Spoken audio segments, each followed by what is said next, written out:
बच्चों last lecture के अंदर अपन ने इलेक्ट्रोस्टैटिक फोर्स और ग्रेविटेशनल फोर्स को कंपेयर किया था। अपन एक मैथमेटिकल अब एक क्वेश्चन करेंगे जिसमें अपन इलेक्ट्रिक और ग्रेविटेशनल फोर्स को कंपेयर करेंगे। लास्ट लेक्चर के अंदर अपन ने थ्योरेटिकली कंपेयर किया था, ठीक है।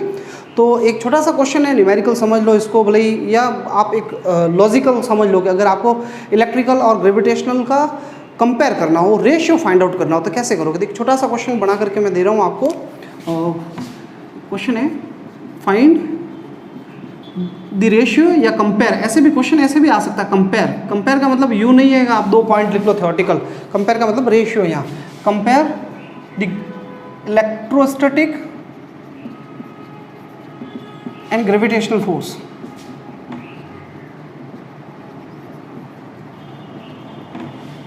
बिटवीन प्रोटॉन्स, किसके बीच में, प्रोटॉन्स के बीच में। तो कैसे कंपेयर करेंगे अपन, फाइंड आउट करते हैं। तो ये 2 प्रोटॉन है भाई, ये एक प्रोटॉन है और ये प्रोटॉन है। ये पॉइंट ए पे, ये पॉइंट बी पे। इस प्रोटॉन का चार्ज है प्लस ई और इस प्रोटॉन का चार्ज भी कितना है, ई। आपको पता है ये प्रोटॉन का चार्ज ई होता है और पॉजिटिव होता है, प्लस ई होता है। और ये दोनों आर डिस्टेंस पे रखे हुए हैं, ठीक है। पहले केस फर्स्ट, मैं इलेक्ट्रिक फोर्स निकाल रहा हूँ इसलिए मैंने चार्ज मेंशन किया है। चार्ज, इलेक्ट्रिक फोर्स में चार्ज की जरूरत है। तो इलेक्ट्रोस्टैटिक फोर्स क्या होगा भाई इनके बीच में, इलेक्ट्रोस्टैटिक फोर्स फॉर्मूला होता है k Q1 Q2 upon r square, simply formula, clear. K Q1 की जगह क्या आ जाएगा, प्लस ई, और Q2 की जगह दूसरा चार्ज भी क्या आ जाएगा, प्लस ई, और अपॉन आर स्क्वायर। तो क्या हो जाएगा, के e square upon r square. इसको इक्वेशन नंबर अपन 1 देख के रोक देते हैं। ये कौन सा फोर्स हो गया, इलेक्ट्रोस्टैटिक फोर्स। अब अपन को निकालना है gravitational force, case number 2।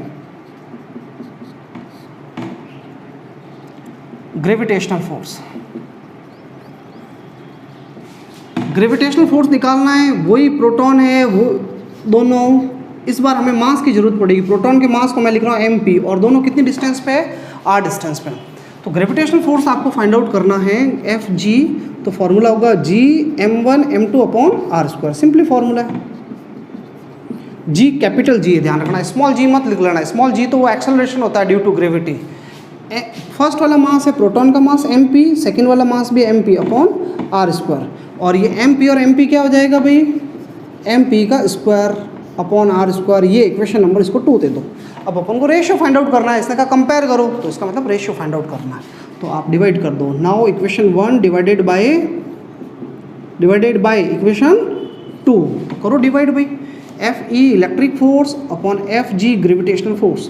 Electric force कितना है, k e square upon r square, और ग्रेविटेशनल फोर्स कितना है, G m square m p square, है ना। एम पी, पी छोटा सा लिखा है भाई, इसका मतलब है प्रोटॉन। ये एम इंटू पी नहीं पढ़ना है इसको, एम पी मतलब मास ऑफ प्रोटॉन, अपॉन इसमें भी अपॉन में क्या है, आर स्क्वायर। आर स्क्वायर से आर स्क्वायर कट गया। अब देखो बच्चों, यहाँ लिख लेता हूँ, ठीक है। ये खड्डा है, ये यहाँ पे F e upon F g upon G m p square, ठीक है। आप कंफ्यूज हो रहे होंगे कि सर ये ब्लैक लगा हुआ है, साफ नहीं कर रहे हैं, बहुत टूटा हुआ है, एक्चुअली खड्डा है यहाँ पे। अब यहाँ पे वैल्यूज पुटअप कर रहे हैं अपन, ठीक है। के की ई की वैल्यूज पुटअप कर रहे हैं भाई। तो बताओ के की वैल्यू कितनी है, 9 × 10⁻⁹। ई की वैल्यू 1.6 × 10⁻⁻19, और स्क्वायर है तो ये लो, अभी तो मैं स्क्वायर लगा देता हूँ, या 2 बार लिख सकते हो आप। अपॉन जी की वैल्यू 6.67 × 10⁻11, और m p mass of proton. देखो ये डाटा आपको याद होने चाहिए, और नहीं याद है तो पेपर पलटो, पेपर का फ्रंट पेज जो होता है ना, उसमें सारे कांस्टेंट लिखे होते हैं। तो मास ऑफ प्रोटॉन जो है, अब कर्म ही फूटे हुए हैं कि कोई कांस्टेंट की जरूरत है वो नहीं है लिखा हुआ, तो इसलिए आपको याद करना है। तो मास ऑफ प्रोटॉन कितना होता है भाई, कितना होता है मास ऑफ प्रोटॉन, तो मास ऑफ प्रोटॉन होता है 1.67 × 10⁻27, ठीक है, केजी के अंदर। अब बच्चों ये सॉल्व करें आप इसको, और इसमें रेशियो निकालना, आप डिवाइड करना। ये एक्चुअली मास ऑफ प्रोटॉन ये स्क्वायर है, ये स्क्वायर है, आप सॉल्व करना, इसको सिंप्लीफाइड करना और देखना आप क्या रेशियो आंसर आता है ना। तो ये 10⁻, मेरे ख्याल से 36-38 के आसपास आएगा। आप देखना, इसको फाइंड आउट करना रेशियो। इलेक्ट्रिक फोर्स ग्रेविटेशनल से बहुत ज़्यादा स्ट्रॉन्ग है, बस आपको कैलकुलेट ही तो करना है, वैल्यू सारी बता दी गई है, इसको कैलकुलेट करके आप निकाल देना है ना। तो ये क्वेश्चन हो गया, एक सिंपल सा क्वेश्चन था जो अपन ने कंप्लीट कर दिया। अब एक और मैं थोड़ी सी एक और लॉजिकल बात बता देता हूँ। देखो बच्चों, दूसरा ऐसे भी आ सकता है, जैसे कोई क्वेश्चन जिसमें कहा जाए कि भाई जैसे ये कोई ड्रॉप है या कोई बॉडी है ये, और दूसरी बॉडी, दो बॉडीज है चार्ज है, Q1 और Q2 चार्ज है ना, और ये बॉडी जो है नीचे गिरने वाली है, तो इसके वेट को इलेक्ट्रिक फोर्स बैलेंस कर रहा है, तो वेट हमेशा mg लगेगा और इलेक्ट्रिक फोर्स ऊपर की तरफ लगेगा K Q1 Q2 upon r²। हालांकि ये हमने एक इस लेक्चर के अंदर डिस्कस किया हुआ है, कोई बॉल की स्टेशनरी हो, इक्विलिब्रियम हो, तो जब भी कहा जाए कोई इलेक्ट्रिक फोर्स वेट को बैलेंस कर रहा है तो आप mg फार्मूला लगाएं। और ग्रेविटेशनल और वेट एक्चुअली एक ही होते हैं, पर ग्रेविटेशनल फोर्स में दोनों के मासेज यूज़ करते हैं और वेट में mg लिखना आपको, ठीक है। इसमें स्मॉल g की वैल्यू 9.8 रखनी है आपको, अगर डाटा अवेलेबल नहीं हो तो क्वेश्चन खुद g 10 दे दे तो 10 लेना है। अब अपन ये होने के बाद एक बहुत इंपॉर्टेंट टॉपिक स्टार्ट कर रहे हैं, प्रिंसिपल ऑफ सुपरपोजिशन। हेडिंग डाल दो आप, प्रिंसिपल ऑफ सुपरपोजिशन।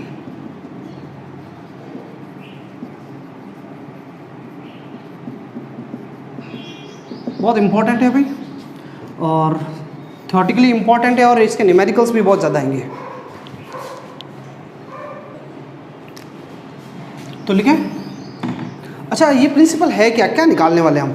जैसे कोई चार्ज है, ठीक है, एक चार्ज पे कोई दूसरा एक अकेला चार्ज और पड़ा है, मान लो एक अकेला चार्ज है, इस चार्ज पे ये दूसरा चार्ज कितना फोर्स लगाएगा, या इस चार्ज पे ये कितना फोर्स लगाएगा? जब ओनली फॉर दो चार्ज के बीच में फोर्स निकालना हो तो आप कुलाम लॉ काम में लेते हो।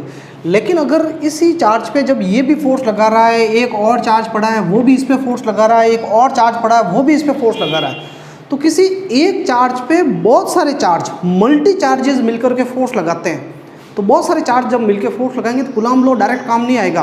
तो ऐसी सिचुएशन में हम प्रिंसिपल ऑफ सुपरपोजिशन कहेंगे।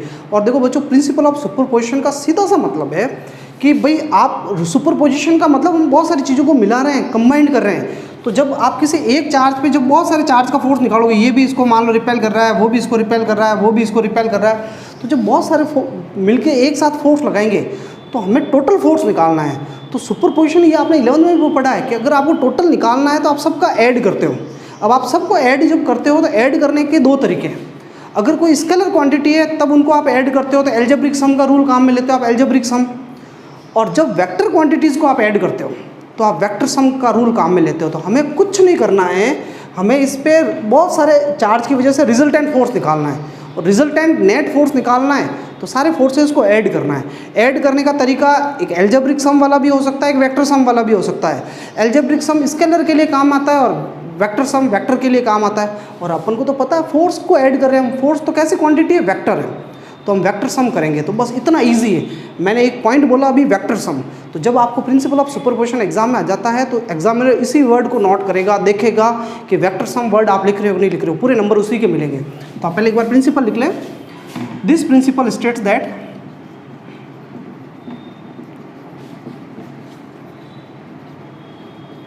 that the resultant force on test charge, देखो प्रिंसिपल ऑफ सुपरपोजिशन, इसके ब्रैकेट में आप एक हेडिंग ये भी डाल सकते हो, forces due to system of multi charges, system of multi, बहुत सारे चार्ज, मल्टी चार्जेस। क्लियर? तो बस ये बात कर रहे हैं। This principle states that the resultant force on a test charge, जिस अकेले चार्ज की बात कर रहे हैं उसका नाम दे दिया मैंने टेस्ट चार्ज। कोई अकेला एक चार्ज है, अभी एक्सप्लेन करूंगा मैं। Force on a test charge due to system of charges, बहुत सारे चार्ज का सिस्टम है, due to system of charges या system of number of charges is equal to, अभी इक्वल टू के बाद काम वाली चीज़ आ रही है ना, वैसे पूरे डबल इन्वर्टेड कॉमा लिखो प्ले, बाकी मैं इसको अंडरलाइन कर दूंगा। Is equal to vector sum, कैसा sum, vector sum of individual forces. Force कौन से भाई, इलेक्ट्रिक फोर्स की बात हो रही है ना, ये आपने यहाँ लिखा ना रिजल्टेंट, या कूलॉम फोर्स लिख लेना, इलेक्ट्रिक फोर्स लिख लेना, Coulomb force. Vector sum of individual Coulomb forces on test charge due to each charge of system. क्या कहना चाह रहा है देख लेते हैं ये, ठीक है। ये कहना चाह रहा है भाई कि एक चार्ज पड़ा है इस चार्ज पे आप नेट फोर्स निकालने वाले हो, जिस चार्ज पे अपन नेट फोर्स निकालने वाले हो उसको कह देते हैं टेस्ट चार्ज। तो इस चार्ज के ऊपर आप, और सिस्टम के अंदर बहुत सारे चार्ज पड़े हैं, जैसे ये एक चार्ज पड़ा हुआ है Q1, तो ये Q1 वाला चार्ज जो है इस पर फोर्स लगाएगा, इसको मैं नाम देता हूँ F01। पता ही आपको ये लिखना सिखाया हुआ है। F01 का मतलब है जीरो पे किसकी वजह से फोर्स, 1 की वजह से, तो ये Q1 इस पर फोर्स लगा रहा है F01। एक और पड़ा हुआ है ये चार्ज Q2, ये भी इस पर फोर्स लगा रहा है F02। यहाँ पे एक चार्ज और पड़ा हुआ है Q3, F03, ठीक है। ऐसे बहुत सारे चार्ज हैं, ये ऐसे बहुत सारे चार्ज हैं। ये Q0 यहाँ लिख लेता हूँ, है ना, ये Q0 चार्ज है भाई, टेस्ट चार्ज। इसी पे सारे चार्ज मिलके इसी पे फोर्स लगा रहे हैं। एक यहाँ पे ऐसे बहुत सारे चार्ज पड़े हैं, बहुत सारे चार्ज पड़े हैं। एक लास्ट में मैं Qn ले लेता हूँ, तो ये Qn भी फोर्स लगा रहा है और इसको मैं नाम देता हूँ F0n, ठीक है। तो बहुत सारे चार्ज मिलकर के इस सिस्टम के अंदर बहुत सारे चार्ज है, और वो सारे चार्ज मिलके इस अकेले एक चार्ज पे फोर्स लगा रहा है, जिसको कह रहे हैं टेस्ट चार्ज। तो आपसे कहा गया कि इस टेस्ट चार्ज पे नेट कितना फोर्स लग रहा है, रिजल्टेंट फोर्स। तो अगर आपको रिजल्टेंट निकालना है या नेट फोर्स निकालना है, तो प्रिंसिपल ऑफ सुपरपोजिशन कह रहा है कि किसी एक टेस्ट चार्ज के ऊपर सिस्टम के जो बहुत सारे चार्ज हैं उनकी वजह से जो रिजल्टेंट फोर्स होगा वो एक एक की वजह से, इंडिविजुअल सेपरेट अकेले की वजह से जो जो फोर्स लग रहा है, जैसे खाली अकेले Q1 की वजह से कितना लग रहा है इसके ऊपर F01, Q2 की वजह से कितना लग रहा है F02। तो ये अकेले अकेले इंडिविजुअल फोर्सेस जो लग रहे हैं, इन सारे फोर्सेस का वेक्टर सम कर दो। कौन सा सम कर दो, वेक्टर सम कर दो। ईच चार्ज के जो कुलाम फोर्स लग रहे हैं उन सबका कौन सा सम कर दो, वेक्टर सम। जैसे 1 की वजह से फोर्स लग रहा है F01, 2 की वजह से लग रहा है F02, 3 की वजह से लग रहा है F03, ऐसे dot dot dot dot dot n की वजह से लग रहा है F0n फोर्स। और इन सारे फोर्सेस का वेक्टर सम कर दो तो ये रिजल्टेंट फोर्स आ जाएगा, ठीक है। ये बस इतना सा है प्रिंसिपल ऑफ सुपरपोजिशन। अब इसको थोड़ा सा अपन एक्सटेंड करेंगे। डायग्राम वैसे सिंपल वाला बनाया है, एक दूसरा भी डायग्राम मैं बना रहा हूँ, आप चाहो तो वो बना सकते हो, ठीक है ना। अब मैं इसको थोड़ा सा और एक्सप्लेन करूँगा, है ना, explanation. Let a system has test charge Q0 and number of charges, एक second, test charge Q0 with position vector, ये लैंग्वेज भले नहीं लिखो तो भी चलेगा, है ना, R0। अभी मैं एक डायग्राम थोड़ा सा चेंज करूँगा, R0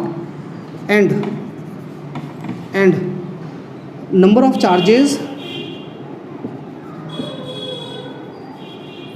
Q1, Q2, Q3 और भी बहुत सारे चार्ज है ना, dot dot Qn having position vectors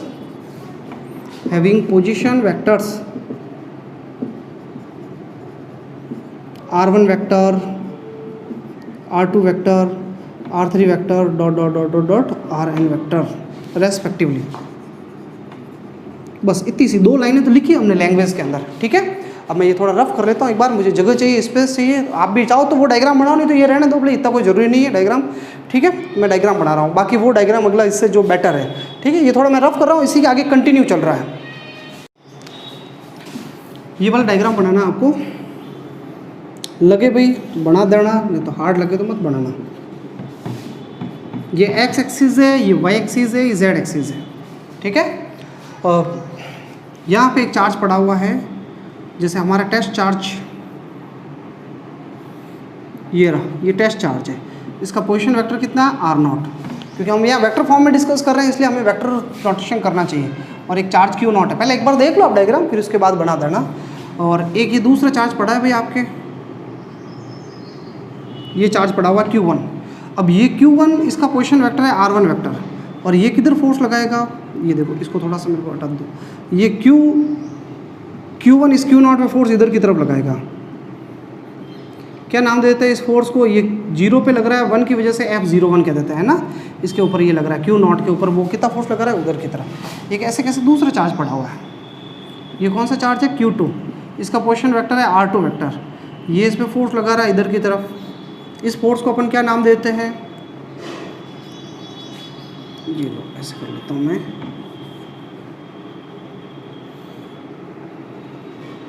ये Q2, इसकी वजह से कितना फोर्स लग रहा है F02 वेक्टर, ठीक है, इधर की तरफ। ऐसे फिर बहुत सारे और चार्ज भी है भाई, Q3, Q4, ऐसे बहुत सारे चार्ज पड़े हुए हैं, सबको फिर मेंशन नहीं कर सकते अपन यहाँ पे। जैसे मान लो QN पड़ा हुआ है, उसकी वजह उसका पोजीशन वेक्टर है RN वेक्टर, उसकी वजह से भी लग रहा है ना बहुत सारे चार्ज। जैसे मान लो खाली दो ही हो, Q1 और Q2, तो इनकी वजह से जो F01 और F02 लगेंगे, इनका रिजल्टेंट अपन कैसे निकालेंगे? तो पैरेललोग्राम बनाएंगे। ये फर्स्ट वाला फोर्स, ये मतलब इसका फोर्स है, ये इसका फोर्स है, और इन दोनों का जो डायगोनल होगा वो रिजल्टेंट होगा। ठीक है, रिजल्टेंट फोर्स आएगा। पर वो ये कोई जरूरी नहीं हो भाई इसी सीध में हो, कहीं किधर भी हो सकता है resultant force.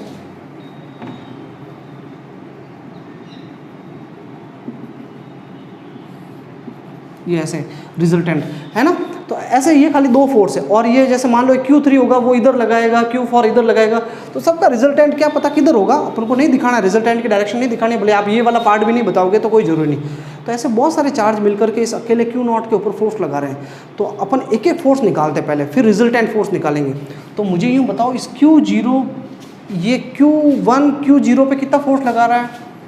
Force on Q0 due to Q1, तो क्या लिखोगे यहाँ पे? F01, ठीक है।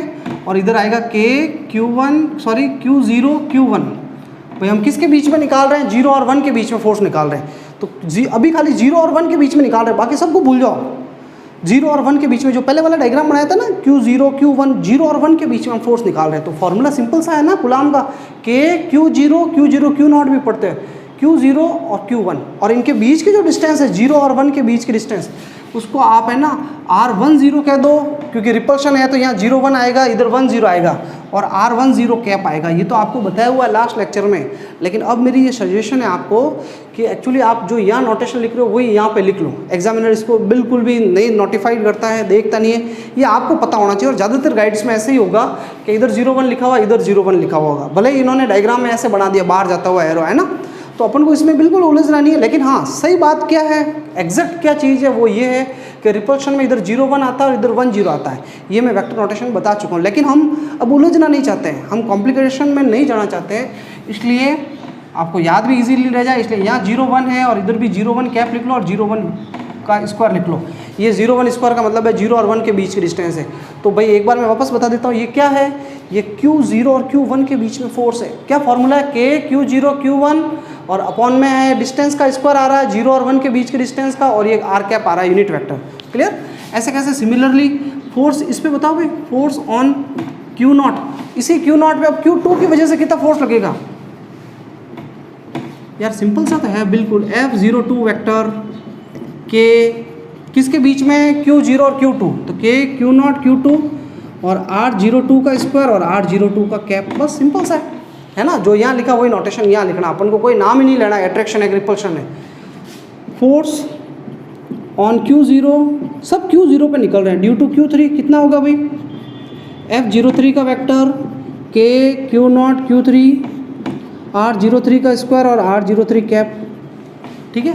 ऐसे डॉट डॉट करके लास्ट अपन को तो फोर्स, कोई 3 चार्ज थोड़ी, बहुत सारे चार्ज है। Force on Q0 due to Qn, तो फोर्स आएगा F0n vector K Q0 Qn R0n का स्क्वायर और R0n का कैप। समझ में आ रहा है? बिल्कुल इजी कॉन्सेप्ट है, कहीं कोई घबराने की जरूरत नहीं। सारे एक एक 0 पे 1 की वजह से, 0 पे 2 की वजह से, 0 पे 3 की वजह से सारे फोर्सेस मैंने निकाल दी। अब रिजल्टेंट फोर्स क्या होगा? तो प्रिंसिपल ऑफ सुपरपोजिशन क्या कहता है, लिख लो। ये मैं रफ कर लेता हूँ, है ना।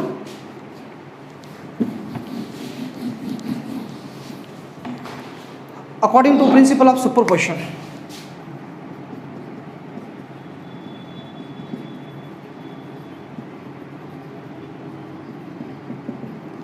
भाई प्रिंसिपल ऑफ सुपरपोजिशन कहता है कि अगर आपको रिजल्टेंट फोर्स चाहिए तो 0 के ऊपर 1 ने कितना लगाया, 0 पे 2 ने कितना लगाया, 0 पे 3 ने कितना लगाया, सारे फोर्सेस निकाल के उन सारे फोर्सेस का कौन सा सम कर दो? वेक्टर सम कर दो। ठीक है, वेक्टर सम कर लो, बस ये कर लिया मैंने प्रिंसिपल। अब इसमें वैल्यूज़ पुटअप कर दो भाई, ये सारी वैल्यूज़ जो है, आप चाहो तो इसको इक्वेशन नंबर 1 दे देते हैं, या मत दो भले, putting all values, putting all, तो सब रखो भाई, बस ये आंसर आने वाला है। इतना इजी तो डेरिवेशन है यार, फर्स्ट डेरिवेशन आया है।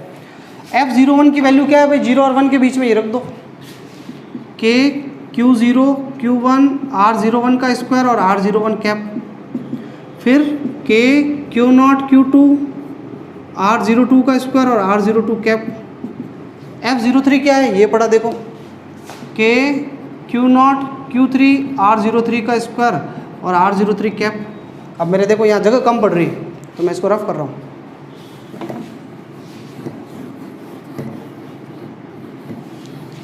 ऐसे कैसे बच्चों, मुझे यूँ बताओ, लास्ट में सारे फोर्सेस ऐड कर रहे हैं 03 04 dot dot dot, last F0n की वैल्यू बताओ भाई। 0n ये पड़ा K Q0 QN R0n का स्क्वायर और R0n का कैप। भाई इतना इजी है यार। अब मैं क्या करने वाला हूँ देखो, इसको हटा देता हूँ मैं, ठीक है। अब हालांकि आंसर हमारा आ चुका है पर अपन जो भी थोड़ा कॉमन लेकर के सिंप्लीफाइड करेंगे 2-3 स्टेप, ठीक है, देखने में अच्छा लगे बस रिजल्टेंट। भाई क्या कॉमन आ रहा है, चलो कॉमन भी बाद में लेंगे अपन। अब देखो अगर आपको इस कैप को वेक्टर में बदलना हो तो अब आपको मैं बार बार तो बताने से रहा, पिछले वाला लेक्चर आप देख सकते हैं वेक्टर नोटेशन वाले में, जैसे ही इसको कैप को वेक्टर में बदलोगे नीचे क्यूब बन जाएगा। क्यों होगा, क्योंकि इस यूनिट वेक्टर की जगह आप लिखोगे वेक्टर अपॉन मैग्नीट्यूड तो नीचे क्यूब हो जाएगा। तो अगर मैं इसको कैप की जगह वेक्टर में बदलूँ K Q0 Q1, तो ये जैसे ही मैं वेक्टर कर दूंगा R01 वेक्टर, तो ये 01 का क्या हो जाएगा क्यूब।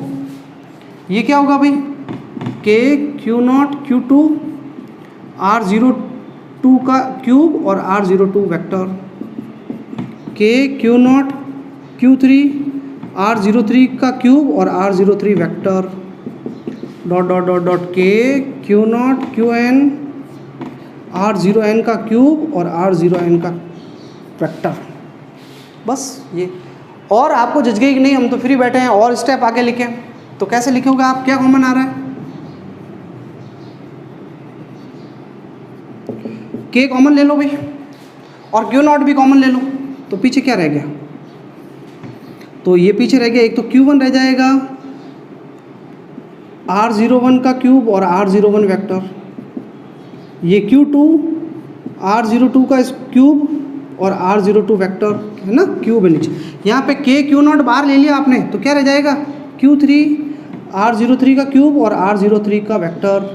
बस ऐसे लिखना है भाई। क्या कॉमन आ गया, K Q0 सॉरी कॉमन आ गया K Q0 QN R0n का क्यूब और R0n वेक्टर, ठीक है। ये लिखना है भाई, स्टेप्स दिखाने हैं आपको। हाँ यहाँ तक अपन को आता है, कर सकते हैं अपन। अब नेक्स्ट स्टेप मैं इसको क्या करूँगा, इसको सिंप्लीफाइड करके लिखूँगा, छोटा करके सिग्मा लगा के। तो मैं ये वाला ऊपर वाला रफ कर रहा हूँ, जगह नहीं तो ऊपर वाला रफ कर लेता हूँ, देखना बच्चों, ठीक है। एफ रिजल्टेंट, बस 2 स्टेप और है भाई। एफ रिजल्टेंट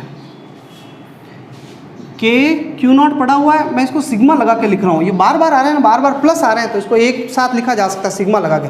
देखो इधर Q1 आ रहा है सब में, देखो इसमें Q1 आ रहा है, Q2 आ रहा है, Q3 आ रहा है, Q4 Q, तो सब में Q तो आ रहा है, Q1 Q2 Q3। तो मैं Q1 Q2 Q3 नहीं लिख के QI लिख लेता हूँ, I, ठीक है।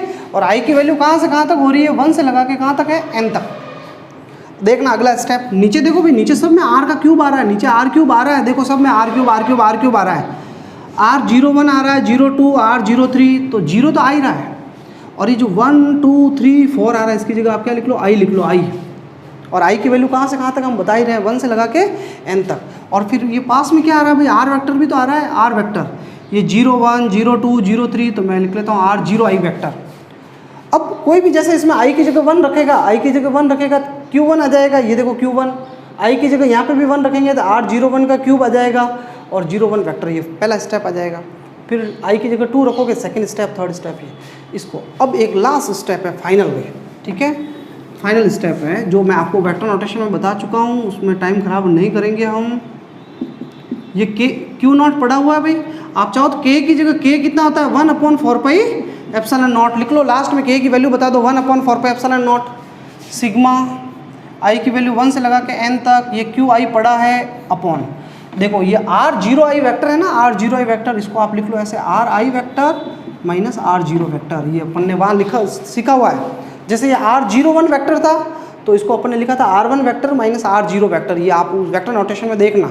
और ये नीचे मैग्नीट्यूड है तो इसको मॉड्यूलस लगा के लिख लो, क्यूब है ये, इस 0I को लिख लो आप RI vector minus R0 vector. ये लास्ट स्टेप है, फिर बाद में कभी एक्सप्लेन करेंगे। वैसे ट्रायंगल लॉ से निकाला हुआ है, उधर बताया हुआ है। तो ये मेरा आंसर आ गया भाई, ये प्रिंसिपल ऑफ सुपरपोजिशन था जो कि कंप्लीट हो गया, ठीक है। अब ये कंप्लीट हो गया। इसमें मुझे नहीं लगता ज़्यादा कोई डिफिकल्टी है, हार्ड है, थियोटिकल है। 1-2 बार इसकी प्रैक्टिस करें, 5 नंबर का आता है एग्जाम में। डेरिवेशन ये 5 नंबर का नहीं तो 4 नंबर का तो आएगा, उसके साथ एक न्यूमेरिकल अटैच हो। इसके न्यूमेरिकल्स बहुत ज़्यादा इंपॉर्टेंट है और अपन एक लेक्चर कम से कम 1 या 2 लेक्चर तक इसके न्यूमेरिकल्स की प्रैक्टिस करेंगे, क्योंकि बहुत इंपॉर्टेंट न्यूमेरिकल्स है। ठीक है, तो ये पूरा आप नोट डाउन कर ले, इसको मैं रफ कर रहा हूँ। अब न्यूमेरिकल के लिए मैं कॉन्सेप्ट बता रहा हूँ। अब बच्चों अपन प्रिंसिपल ऑफ सुपरपोजिशन पे न्यूमेरिकल्स करेंगे। इसके लिए मैं कॉन्सेप्ट बता रहा हूँ, ये वैसे कॉन्सेप्ट है जो आपने 11th में पढ़े हुए हैं। ठीक है, आपको रिजल्टेंट फोर्स निकालना है। अभी तक हमने क्या किया, 2 चार्ज के बीच में फोर्स निकाला। अब हम क्या करेंगे, बहुत सारे चार्ज होंगे, किसी एक चार्ज पे दूसरे आसपास पड़े हुए बहुत सारे चार्ज फोर्स लगाएंगे, तो अपन रिजल्टेंट कैसे फोर्स निकालेंगे। लेकिन मैं उससे पहले एक बात बता देता हूँ। जैसे ये एक चार्ज पड़ा हुआ है, कोई भी चार्ज है, इस पर ये पास वाला चार्ज जो है वो F फोर्स लगा रहा है। कितना लगा रहा है, F। मान लो ये चार्ज है Q1 और ये Q2, तो Q1 के ऊपर Q2 कितना फोर्स लगा रहा है, F। अब पास में एक और चार्ज रख दे, एक नेबरिंग दूसरा चार्ज की प्रेजेंस आ जाए, तो इसकी वजह से इसके ऊपर फोर्स जो लगेगा अब कितना लगेगा, जबकि पास में मैंने ये Q3 रख दिया। आप क्वेश्चन को वापस समझे, मैं क्या कहना चाह रहा हूँ कि Q1 के ऊपर Q2 चार्ज फोर्स लगा रहा है F। अब एक थर्ड चार्ज की प्रेजेंस है, इस Q2 के फोर्स, Q2 का जो फोर्स है उसका क्या फ़र्क पड़ेगा, उसके ऊपर क्या फ़र्क पड़ेगा। तो एक्चुअली देखो, इसका फोर्स इसके ऊपर जो लग रहा है वो है F।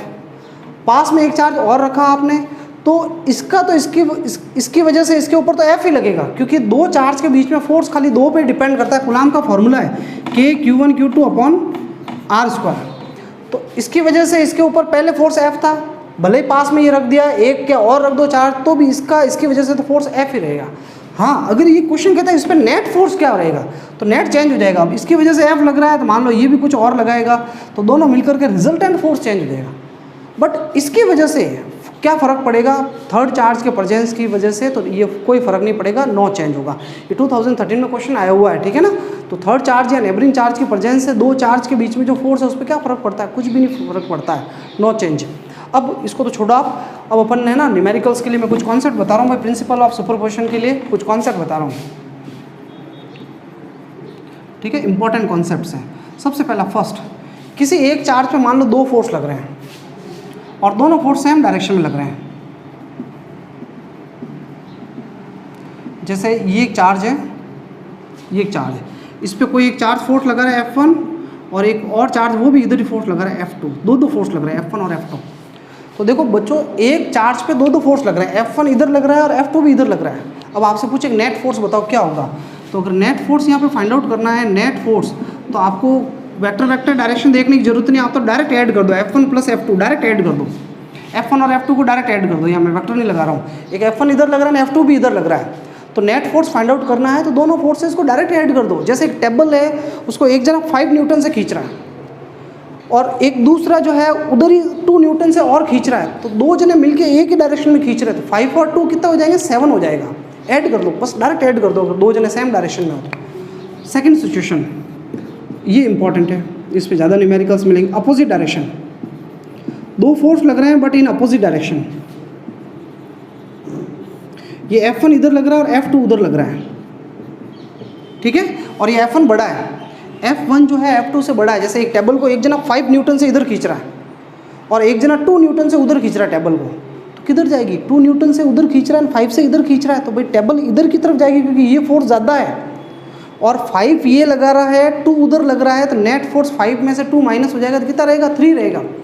तो एक्चुअली नेट फोर्स कितना रहेगा जब 2 जने अपोजिट लग रहे हैं, तो माइनस करना है F1 में से, क्या माइनस करोगे, F2 जो बड़ा है उसमें से छोटा माइनस करना है। ये F1 मैंने बड़ा मान लिया है, F1 ग्रेटर है किससे, F2, तो ये बड़ा है वो छोटा है, तो रिजल्टेंट इसकी तरफ आएगा। टेबल किधर जाएगी, एक जना 5 से इधर खींच रहा है, एक जना 2 से उधर खींच रहा है, तो टेबल किधर जाएगी, टेबल इधर की तरफ जाएगी 3 न्यूटन फोर्स है। तो जब 2 फोर्स एक दूसरे के अपोजिट लगते हैं तो माइनस करना है, और जो बड़ा फोर्स है रिजल्टेंट उसी की तरफ आएगा। रिजल्टेंट की डायरेक्शन पूछी जाएगी, आधे नंबर की डायरेक्शन होती है। अब इसी में बहुत इंपॉर्टेंट बात है, इसी में ये सेकंड केस में अगर ऐसा हो जाए F1 और F2 दोनों इक्वल हो जाए, देन क्या होगा, ये दोनों अगर इक्वल हो जाए, एक फोर्स इधर लग रहा है एक इधर लग रहा है, दोनों इक्वल हो जाए, ये F1 इधर लग रहा है और F2 इधर लग रहा है, दोनों इक्वल है, तो ये तो बराबर इक्वल और अपोजिट है, तो ये तो कैंसिल आउट कर देंगे। तो अगर ये दोनों इक्वल हो जाएंगे तो ये तो कैंसिल आउट हो जाएंगे। देन नेट फोर्स क्या आ जाएगा, 0। नेट फोर्स 0 हो जाएगा। इसको अपन बोलते हैं इक्विलिब्रियम। क्या बोलते हैं, इक्विलिब्रियम।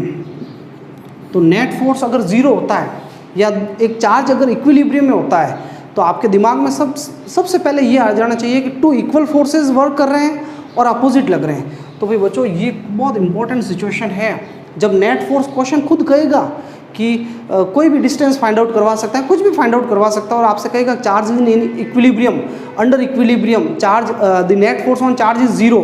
तो नेट फोर्स 0 कह दे, इक्विलिब्रियम कह दे, तो उसकी मोस्ट कंडीशन है कि 2 फोर्स एक दूसरे के इक्वल होने चाहिए और अपोजिट होने चाहिए, इक्वल और अपोजिट, ठीक है ना। तो ये इक्विलिब्रियम के लिए मस्ट क्या भाई कंडीशन है, 2 फोर्स क्या होने चाहिए, इक्वल, और क्या होने चाहिए, अपोजिट होने चाहिए। भाई इस बात को आप ध्यान रखें, 2 फोर्सेस शुड बी इक्वल, ठीक है। तो ये अपने एक कॉन्सेप्ट हो गया, बस इक्वल और अपोजिट वाला वर्ड याद रखना है। अगर 2 चार्ज अपन न्यूमेरिकल करेंगे तब और आइडिया हो जाएगा। अब केस नंबर 3 है, थर्ड सिचुएशन, 2 फोर्स कोई अलग डायरेक्शन में लग रहे हैं, एनी डायरेक्शन या at any angle, at angle.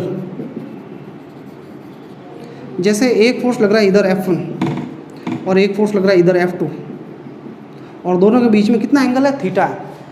भाई जैसे वो टेबल को एक जना इधर से खींच रहा है 5 न्यूटन से, और एक जना कहीं और किसी दूसरे डायरेक्शन में खींच रहा है 2 न्यूटन से, तो एक 5 से इधर खींच रहा है, 2 से इधर खींच रहा है, तो ना तो टेबल इधर 2 वाले की तरफ जाएगी ना 5 वाले की तरफ, दोनों के बीच में कहीं जाएगी। और नेट फोर्स 5 + 2 7 नहीं होगा, तो नेट फोर्स कितना होगा, तो अगर एक जना इधर खींच रहा है एक जना इधर, तो रिजल्टेंट फोर्स इनके बीच में कहीं होगा। और रिजल्टेंट फोर्स निकालना अगर नेट फोर्स, तो ये फॉर्मूला लगाना है जो 11th में पढ़ चुके आप, F1² + F2² + 2F1 F2 cos theta. ये फॉर्मूला पे नोट डाउन कर लो, ये बहुत इंपॉर्टेंट फॉर्मूला है। अगर दोनों F1 और F2 एक दूसरे के इक्वल हो तो रिजल्टेंट बीचों बीच होगा, ठीक है। रिजल्टेंट की अगर डायरेक्शन भी निकालना हो, इसका एंगल भी निकालना हो, अल्फा डायरेक्शन